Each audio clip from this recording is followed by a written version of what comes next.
Guys, here's the deal. I'm trying to pitch a new show about me walking around with the undead. It's called The Walking Dead. I can say that. It's fine, right?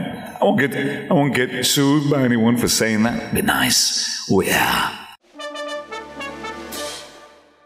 I have the honor of interviewing a very talented man who's been on shows that you love, and that's all I will say. Mr. Ross Marquand.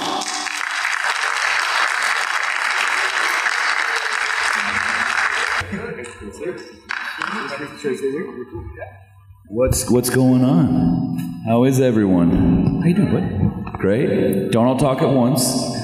Okay. This feels like an AA meeting. This is great. Everyone's like very somber, and it's a Sunday, so I get it. You guys go partying last night? Yeah? Yeah. Over there, she's like, yes. Okay. Great. I watch TV. What'd you watch? The first 2 episodes of Good Omens, season 2. I'm sorry, should I have said that? I think it's, I don't know. I mean, well, I think it's okay to talk about other things that we're not involved in. I think that's okay. Okay, cool. I did watch Starship Troopers. I was flipping through the channels last night. Doesn't Seth look so young in that? Seth Gilliam, yeah. And everyone just, I forgot that Verhoeven has that very, like, hyper-violent, hyper-gory style that as a kid, I was like, this is awesome. And now as an adult, I'm like, that's so violent. My God, that's so gory. But like, I guess I've worked on stuff that's about as gory as that, but it was just kind of mind-blowing, you know? Yeah, a little bit. A little bit gory. Can't say what those things are, but you know what I'm talking about, I think, maybe. Yeah. But anyway. Well, I want to actually bring you down an alternate Greatest path. American Hero? Greatest American Hero, I thought that was what it was. Yeah, cool. Sorry. And Batman. You know, oh, nice. Who's not the greatest American hero, but he's a great hero. But I want to bring you into an alternate universe. Oh. You almost decided to quit acting and become a writer. No, I did decide to quit acting. I was fully prepared to move to New York about 6-7 weeks before I auditioned for a certain zombie show. And it was great because like I had decided to just fully depart from this thing that I'd wanted to do my whole life and just try my hand at photography and art and writing. And quite literally my manager and my agents had to like convince me to go to that audition because I was done. I was like, no, I'm good. I don't want to have another rejection under my belt before I make this move to New York. And they had to convince me to go to that. I was just like, nah, I think I'm good. I think I'm done. And I feel good about this decision. And then I just went out of loyalty to them and out of respect for the casting directors. And it's the first time I can honestly say that I didn't care about the outcome. And I think it's a great lesson about life in general. We all think we won't be happy until we get that job or until we get that person we're attracted to or whatever it is, that unattainable thing that we're like, oh, if only I had that. And it's the first time that I was like, if it happens, it happens. If it doesn't, whatever, I don't care. I'm just like trying to figure out what to eat tonight. And literally that was my thought as I got out of the audition. I was like, oh, what should I eat tonight? That was my first thought, not, I should have done that differently. I should have thought of that. You know, all these things that you usually think about were just gone. And I think that's part of the reason why it worked, because I didn't have that desperation. Desperation can be smelled a mile away, especially by casting directors. So they were like, all right, he doesn't need this. We like him. Well, actually, in the previous panel, Sean Patrick Flannery was saying when he auditioned for a show about a young character who used a bullwhip. That's all I'm going to say. Speaking of, I think we got him in the back right there. Is that, hey, you with the hat, with the fedora. I know you. Yeah. I've gone on a few adventures with you, my friend. I think I know what you're up to. All right. Yeah. That hat belongs in a museum. That hat belongs in a museum. You son of a bitch. No, yeah, like I just do angry Harrison Ford with the finger. That's when it flows best, you know. So. But yeah, he was saying his first audition, he had no conception of anything, and it was the best. Sean Patrick Flannery for that young bullwhip wielding person. Yeah. And the first one was the best because he didn't care. But when he was like, I could get this, the last one was like the worst. Oh, yeah. He still got it, obviously, but, it's somewhat, if you want it too much, if you have that attitude, yeah. I'm not sure. That help? A little, maybe. Now we're getting a different tone. Now it's like a sound bowl in here. You guys want to do a sound bath? Oh, very nice frequencies. Ah, yes. You guys know about the solfeggio tones? No? Okay. Oh. We have the sound guy on the way. Yeah, that's the stuff. So solfeggio tones were discovered by a Belgian monk, I think, a few hundred years back. And there are different frequencies, different hertz that actually apply to different chakras, I guess. And yeah, so check out solfeggio tones. Hi, Deb. SOLFEGGIO, solfeggio tones. Look it up. All right. I think it's okay to talk about solfeggio tones. Yeah. I'll be all right. Yeah. Well, I'd actually like to know, though, in this alternate reality, if you had become a writer, what kind of stuff would you have been writing? Yeah, I've been writing a lot of short stories, a lot of sci-fi stuff. I love, like, for me, growing up was like always Douglas Adams, Isaac Asimov to some degree, but Philip K. Dick. I mean, just like such incredible. Oh, and Kurt Vonnegut. Kurt Vonnegut is my favorite author of all time, and Cat's Cradle is my favorite book of all time. And like, I think going into when sci-fi is best, it's when it's kind of making a social commentary. You know, like They Live. Anyone seen They Live out here? Oh, nice. Thank you. If you haven't seen They Live, you got to watch a John Carpenter movie from the 80s with Roddy Piper and Keith David. And it is amazing. Mostly because the commentary they're making about society is very appropriate for where we're at, I think, especially now. But the hyper-consumerism of the 80s was like really poked into in that movie, and it's so good, and it's awesome to see. There's a 7.5 minute fight sequence with Roddy Piper and Keith David in an alley in LA that I used to live by, actually, and I used to go there and like take pictures of it. But like the longest uninterrupted ridiculous fight sequence where they're basically just like doing wrestling moves on each other in an alleyway. It's awesome. I get parodied by a certain show from Colorado, animated show from Colorado that you might know. I think, can I say South Park? Yeah, that's fine. It's TV. Yeah. TV animation is fine to talk about. I've checked. Oh, cool. Okay, great. That's why we had voice actor panels great. earlier. But any streaming animation, like someone who would, I don't know, not be able to be hurt, we don't talk about that. Gotcha. Yeah. Gotcha. Okay. Well, we will copy that. Okay. Yes. Thank you for clarifying. I thought these rules are so over my head, you know. I did a lot of investigation because I don't want to get you in trouble. Thank you. You know, he was one of the first people that we ever interviewed for our channel. So. That's right. That was like 8 years ago, wasn't it? Yeah, it's been a long time. Oh no. Uh-oh. Can I ask you why? Hey, wait a minute. Why was I brought in for this mission?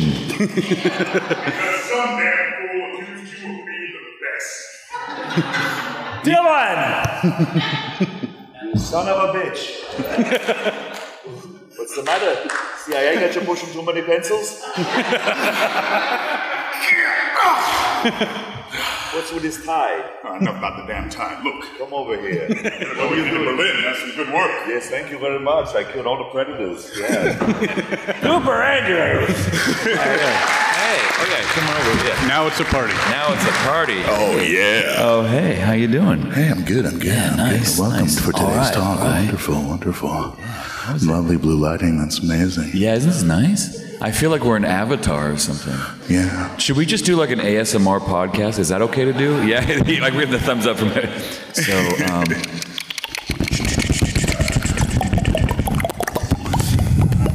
that's okay to do, right? We can do ASMR. I think ASMR is okay, right? ASMR is okay. Great. It's not unionized yet.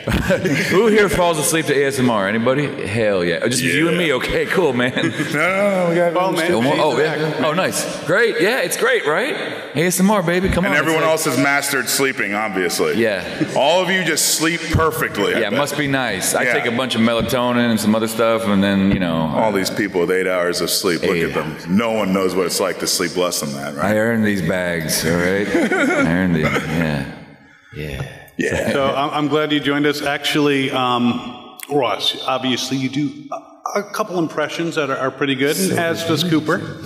And I was wondering, because I have never heard you do a Christopher Walken impression. You've never heard me do a walk-in? No, Oh, okay. ever. You've done Brad Pitt, you've done just so many, but... Guys, here's the deal. I'm trying to pitch a new show, but me walking around with the undead. It's called The Walking Dead. I can say that. It's fine, right? I won't get sued by anyone for saying that. Be nice. Oh yeah. That's about it. I always have to break mine down. I haven't done it in so long. So this is I call it the tutorial. For those of you who don't know how to do a Christopher Walken, I'm going to take you through a step-by-step here. First, we got to go to generic, like, cartoon New York. So, like, walking the dog, like, drinking coffee, and then you got to slow it down. Walking the dog, drinking some coffee. Then you have to sort of get this in a little wavy inflection. Walk the dog, drink some coffee. But then you have to add this prairie home companion sort of voice to the throat. So when you say walking the dog, and then it goes up, but you have this little prairie home companion. The next thing is there's no punctuation. So you start with your New York, walking the dog, drinking coffee, going up and down, and then you start doing the inflection of the prairie home companion guy. And then you gotta get it low. And there's never a proper punctuation, cause he's making it up as he goes along. Oof. Wow. Yeah. You guys. The master. And that is how. And you tweak your levels from there. Yeah. Damn. Yeah. That was a very concise. I feel like everyone can do a walk-in now after. Now you all can do it. Yes. I'll be practicing when I get home. Absolutely. We've doing Christopher Lambert too. We've seen Highlander, the first Highlander. Oh yeah. He's like, Come on, Jack. I don't think so. I love how he's like Ramirez. And Ramirez is Sean Connery from Egypt and Spain, I think, is where he's from. He's like, my name is Juan de Viragosa de España. And you're like, that's not where you're from, sir. You are not from there. And then Christopher Lambert's supposed to be Scottish. I'm from Scotland. And he's like, I am from Scotland. It's like, wow. Liu Kang. Liu Kang. They should have reversed those roles, honestly. Yeah. They really should have. But I guess they had so much fun making the first one because they were like partying like crazy. I think Christopher Lambert, or Lambert, I don't care. He cut off is it Lambert? Lambert. He cut off a piece of, or maybe it was the second one. He cut off a piece of Michael Ironside's finger. And they had to reattach it. I think they cut off some of his finger, and they were all laughing. James Remar was in the second one. James Remar? No, it's Michael Ironside. The first one's Clancy Brown. The Quickening is with Michael Ironside. No, I thought you were talking... Do you do a Michael Ironside? No, but I'd love to. Also great Starship Trooper. Yeah, shit, my God. That's... oof. I thought you were talking about the one with where Lambert was raping. No, that's Mortal Kombat. That was me. Oh yeah, I kept throwing. We were on a Highlander. Yeah, Highlander was. They're apparently going to make another one, which is exciting, right? And there can be only one. There can be only one. I used to throw Highlander themed parties because I was obsessed with the TV show, and when I would send out flyers to my friends to invite them, the logo up top it would say "There can be only fun." And I thought I was very proud of that one. Yeah. Little dad joke, eh? Yeah, definitely a dad joke. Hell yeah. So yeah. That is cool. Yeah. So what do you guys do in your spare time when you're not, working? Since, that's kind of not something you're doing right now for reasons. He's a martial art master. I mean, you really are. Like, he's a martial artist master. Like, I've seen him do. He's also the best swordsmith on a particular show that we worked on. Can't say what it was, but he is the most amazing swordsmith. I don't know if you guys saw the last season, but of a show that we might have worked on. Ambulating corpses. Yeah. But just he's amazing. Yeah. I'm awesome, guys. Let's talk about this for a few minutes. Let's really get into why I'm so awesome. I think it's because no, I don't. Spare time. I mean,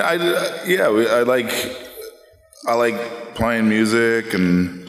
But usually, I mean, even when we're not working, I'm working on something always, but like, oh yeah, nothing with, Well, he's writing a ton too. Yeah. Can't say what it is, but he's writing a bunch of great stuff, and I think that's... Did you make yourself sign an NDA? So I do. Every morning I go, don't say anything, and I sign it. That's how I warm up for when we're doing autographs. I sign one for myself every day. It says, be... not stupid today. Have you ever had to sue yourself? No, but you know, the month just is about to begin. So, Yeah. I have a question. I had a question that this is because there's not even so much a question. It's the thing I want to point out. Something that you do that's really cool, but something you have like also naturally with your. So Ross does incredible impersonations. Hey. And I've had this conversation with a lot of people who try and do it. I'm like, can you hear yourself like how, you know, when you hear your recording, you're like, oh, do I sound like that? Do I sound like that? But you don't have that. And that's what at one point, I remember you saying, it's like you can hear, you can adjust your hearing. And that is so rare. Like I have moments where I can hear exactly what I sound like, but then a lot of the times I'm like, is that what I sound like? I think it's just repetition. Because when I was learning certain impressions throughout the years, like I would record it, play it back, record it, play it back. And I think I've just gotten to know how to because it's all just, these are all woodwind instruments, right? That's all these are. They're just like literally instruments in our neck, and we can manipulate them based on like James Gandolfini. He was always, I don't think the guy ever had his neck up like this. Every single word he said, his neck and his whole head was forward like this his entire life. He said, "What are you doing here? I'll break your legs." Hey, you know, like because when you sit on your throat, you're going to produce a different sound. Whereas like Michael Caine, it's more up here, so everything is back in the back of the throat, and you can just add that sort of little Cockney accent, and it sounds proper right there, doesn't it, Master Wayne? Don't you know that I love you, Master Wayne? I would do anything for you. I would die for you. That's right. Yeah. Did you say my cocaine? My cocaine. That's my cocaine. That's how you get into it. That was a trick I learned on YouTube years ago. It was like, if you want to get into the voice, you just say, my cocaine. That's my cocaine. That's not yours. That's my cocaine. Yeah. Yep. Yeah. So how do you break down a voice normally? And by the way, there is a microphone over there. Yeah. We can take some questions. Yeah. As long as we're not talking about things that we can't talk about. You can ask whatever, and we can navigate through these things as well. I think the way he just broke down walking was brilliant. I mean, that's the way you got to do it. I mean, I think for years I couldn't do Jeff Bridges. My buddy Piot does the most amazing Jeff Bridges, and I was like, how did he do that? How does he? I don't know. You're trying to crack the code all the time. And then I was on a plane. I can't remember where I was going, but I was watching Bad Times at the El Royale with John Hamm and. Like everybody, Chris Hemsworth's in it too. Like it's a lot of fun. But like everybody's in this damn movie, and Jeff Bridges is like this kind of swindler guy. And I noticed, and I guess I don't know why I didn't notice it in like True Grit or the country music movie he did. What was that one? Angel Heart or something. Oh yeah. Or he's like the country Crazy Heart. Yeah, man. But I realized that Jeff just kind of slides his jaw over a bit, man. And like, yeah, man. Like that's how the voice comes, man. And I was like, how did it take me so long to? And when it clicks, you have to like secure it in your brain. So I ran to the bathroom. Locked it, and I was like talking to myself in the mirror, like, yeah, that's how it is, man. Yeah, like, and you got to lock it in because subconsciously your brain can like record how it's supposed to be in your body and how you hold it, and then it was locked in, and then boom. For years, I've been doing Jeff Bridges. You're the dude. You're the dude, man. Hey, how you doing? You can have a seat, yeah. But that voice luckily became the inspiration for a few other characters I played that I can't mention. But like, it was neat how things come about. It's weird. It's random, Yeah, it's always because even when you're just. I mean, I think people in general do this, but a lot of actors definitely do this, where we just talk to ourselves. And we're just like, and then you something hits, and you're like, oh, that kind of sounds like this person, and then you sort of slide into it. I remember because I've gotten better with my James Earl Jones as it's come along, but it also like age was important because my voice had it like every morning, so like everything the light touches. But he has this way of speaking where his words and his mouth, it elongates and it's big, wide. And he says every single vowel and consonant in every word. And so when he does that, I was like, that was my morning voice. And I was like, but You know why he does that, right? because he has that stutter. Yeah. And because he stutters, every mouth movement he makes has to be so intentional and so wide. Yeah. You know what I mean? Yeah. I guess he had a terrible stutter when he was growing up, and everyone's like, "You're never going to be an actor." And he worked with a voice coach who was like, "Just slow down the thoughts." And that's why everything becomes, yeah, exactly. So everything the light touches. Yeah. And then you go, flesh stronger than steel. What's that? Conan. Oh, Conan, yeah. Oh, right. Old Hercules, why don't you come around the front door and knock?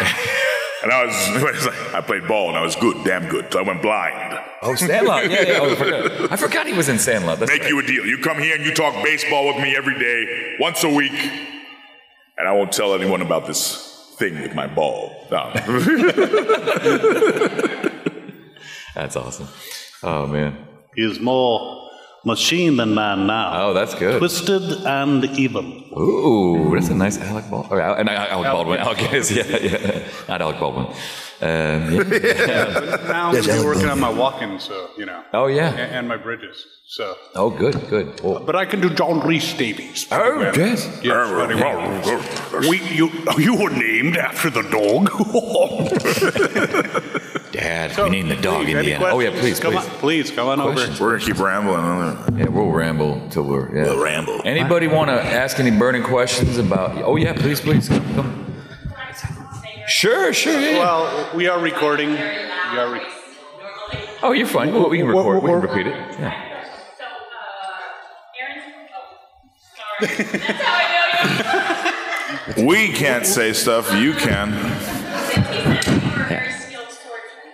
Yes. Were you ever able to practice with Denai? Is she as awesome as she is on screen, off the screen, with her sword? I don't know what show you're talking about, but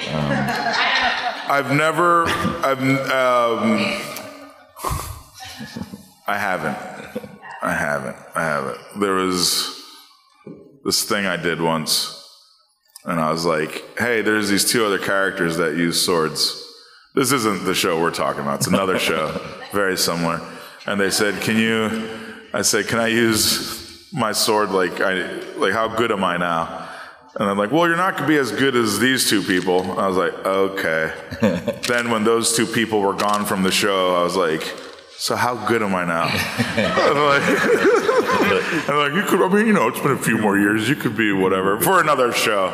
yeah, for a different show. But, you know, I imagine that history would repeat itself and I'd have that same conversation anywhere. If, you know, there were two people that were better than me at a sword thing.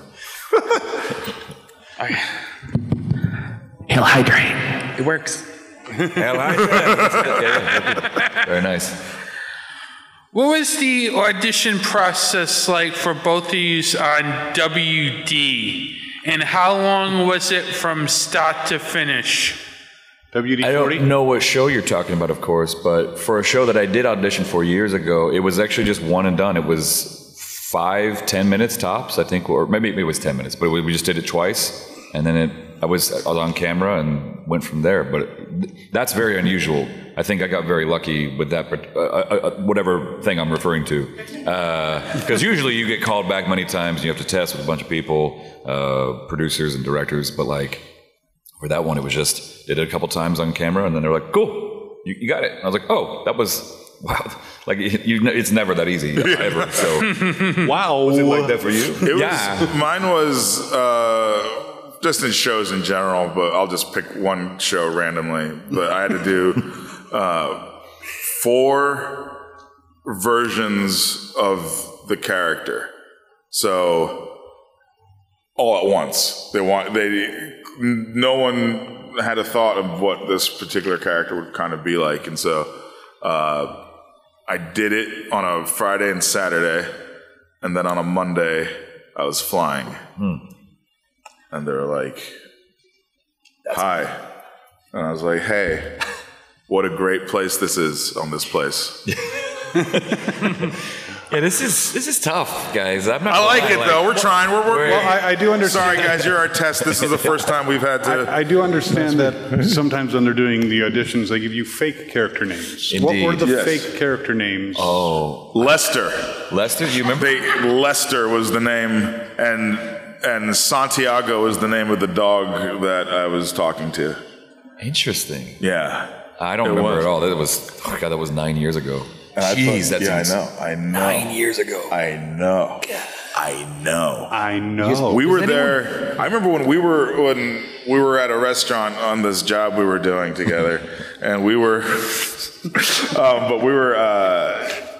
You were just 2 years in it. That was like my first season in, but like I was already like, whoa, you're like, I was like really like excited about meeting Ross and all that, and then we were talking about that other thing from that same network of a thing that I had done, and you were talking about. Oh yeah, I love that show. That was a great show. That was a great show. It's the same one. I don't know if it's I'm confused. If it's the same one I'm talking about. It is. Yeah. That's some of my favorite actors. And the best pilot I ever read, and I auditioned to be on that show with you. I didn't get it, but that was a really good man. We're speaking super esoteric, aren't we? This is like the most secret. You need like a decoder ring to find out what we're talking about here. But yeah, we could. What do you guys want to talk about? Shrek? Like, my question. My question for you guys is: I know you guys both do voice impersonations. Have any of your impersonations gotten you in trouble? Yeah.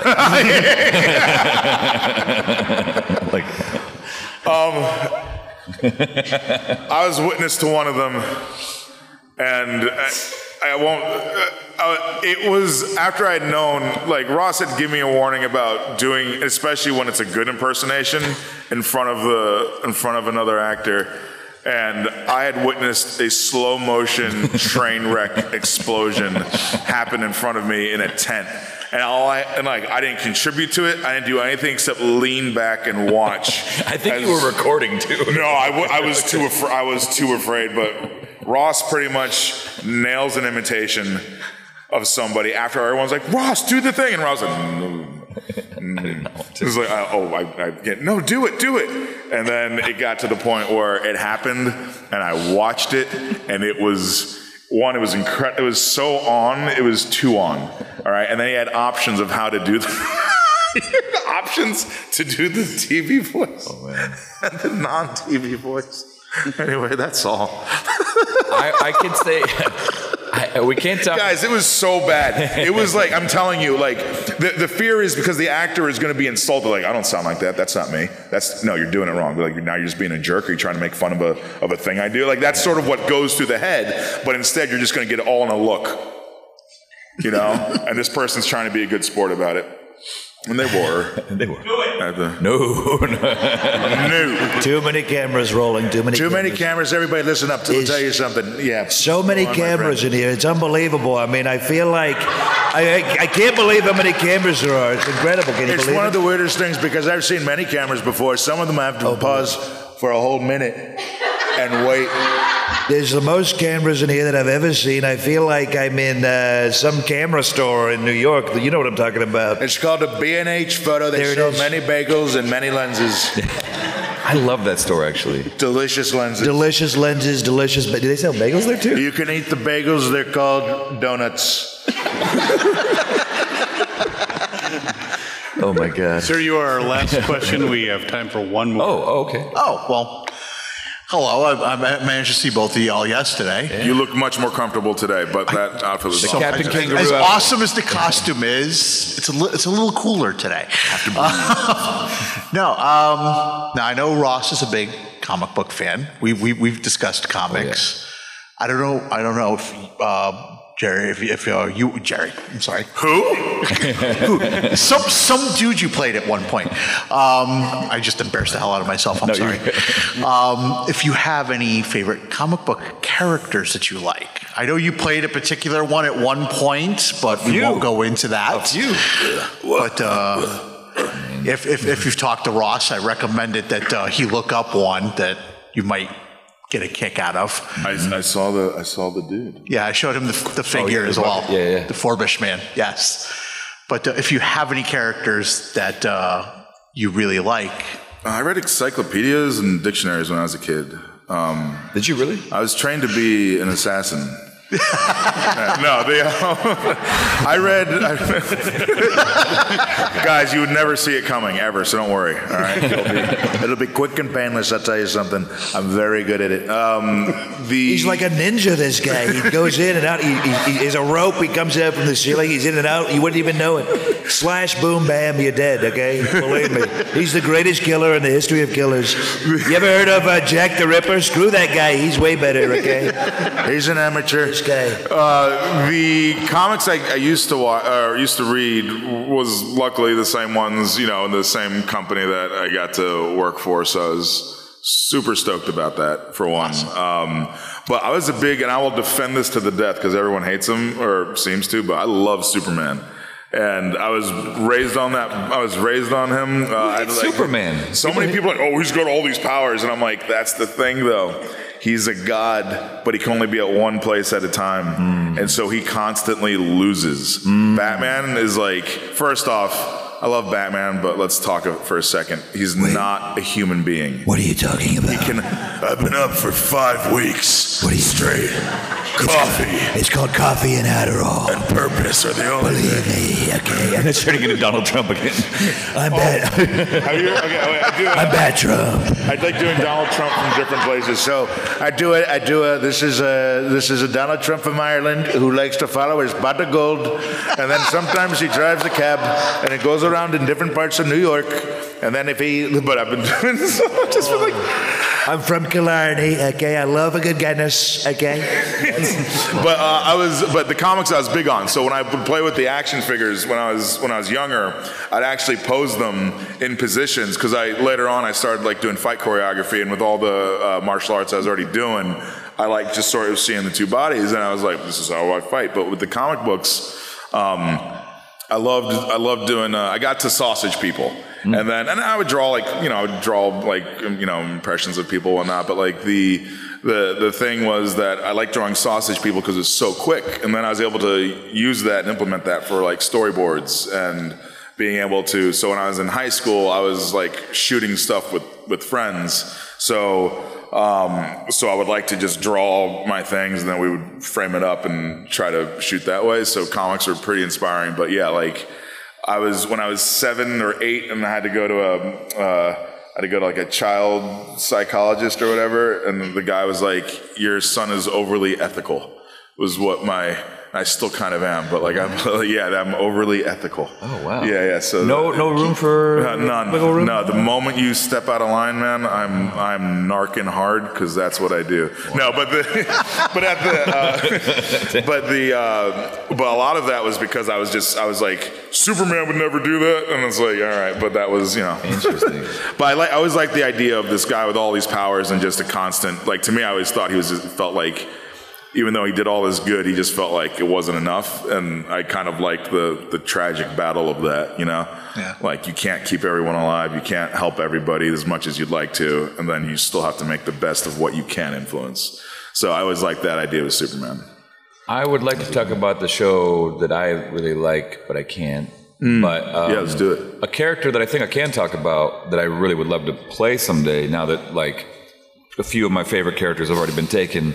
We shared one that we really wanted to play, but we can't talk about it now. But Omega Red, for those that don't know, Wolverine's, I think, best nemesis. Like Sabretooth is his main nemesis, of course, but I think Sabretooth at a certain point is just kind of boring. Like he's just a growling, like rah, he always wants to kill him. But like Omega Red was Russia's answer to Wolverine, and he had these adamantium tentacles that could pop out of his wrists, and they would choke whoever he was trying to kill and suck their life force. And he was a badass. So I would like to play Omega Red someday. I just got to work on my Russian accent. He's an amazing villain. Yeah, he is. From your lips to God's ears. Yeah, well, I mean, I think I can say that, yeah.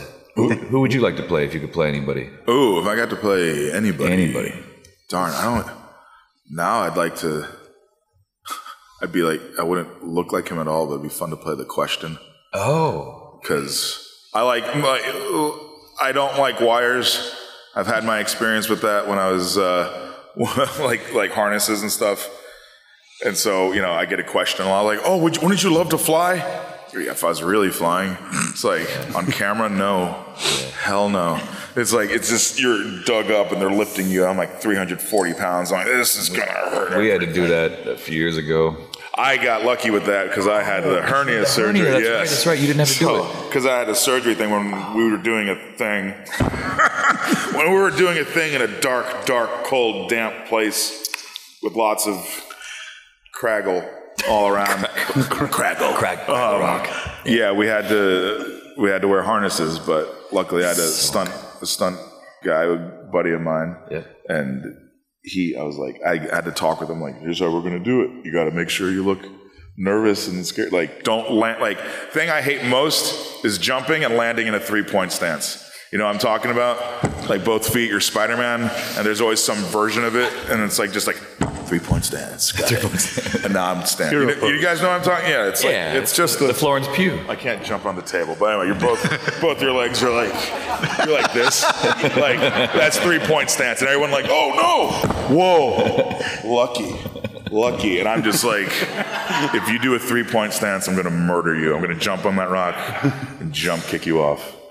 This is a random rock nowhere. Unfortunately, guys, we are out of time. Thank you so much. Thank you. Thank you. I just wanted to say thank you for being awesome. Oh, thank you. Oh, thank you for noticing. You were both how awesome. we are. Big round of applause. Ross Marquand, Cooper Andrews. Thank you, guys. We don't know him by any other names. Yeah, no other name. No other name. I have no other name. This is Ross Marquand, and you are watching Fandom Spotlight, which is awesome. So like, share, and subscribe. Oh, and have fun and follow your fandom.